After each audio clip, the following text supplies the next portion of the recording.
Good morning to every welcome to our YouTube channel. நம்ம என்ன பார்க்குறோம் அப்படின்னா, சில வார்த்தைகளை நம்ம இங்கிலீஷில் கரெக்டாக உச்சரிக்கிறோமா இல்லையா அப்படிங்கிறத பார்க்க போகிறோம். ஃபர்ஸ்ட் வேர்டு என்ன அப்படின்னு சொல்லி பார்த்தீங்கன்னா சென்டர். சென்டர் ரெண்டுக்கு என்ன டிஃப்ரென்ஸ் அப்படின்னா, ஃபர்ஸ்ட்டில் இருக்கக்கூடிய சென்டர் ஸ்பெல் வந்து CENTRE, செகண்ட் வேர்டு வந்து CENTER. ஃபஸ்ட்டு சென்டரில் ஸ்பெல் மாறுது, ரெண்டாவதில் இருக்கக்கூடிய சென்டர்லேயும் ஸ்பெல் மாறுது. One is British English and other is American English. அப்போ ரெண்டுமே கரெக்டாக அப்படின்னா ரெண்டுமே கரெக்டு தான்.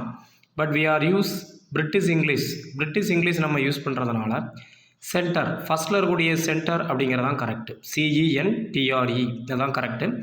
பிரிட்டிஷில் வந்து செகண்டில் இருக்கக்கூடிய சென்டர் எழுதுனா மேபி கிராமட்டிக்கல் எரர் அப்படிங்கிறத கூட சொல்கிறாங்க. ஸோ நம்ம வந்து சென்டர் அப்படிங்கிறதுல ஃபஸ்ட்டு வேர்டு தான் ஃபாலோ பண்ணுவோம். நெக்ஸ்ட் வேர்டு வந்து பார்த்திங்கன்னா ஃபர்னிச்சர். ஃபர்னிச்சருடைய சிங்குலராக தான் ப்ளூரலாக தான். நெக்ஸ்ட் வேர்டு வந்து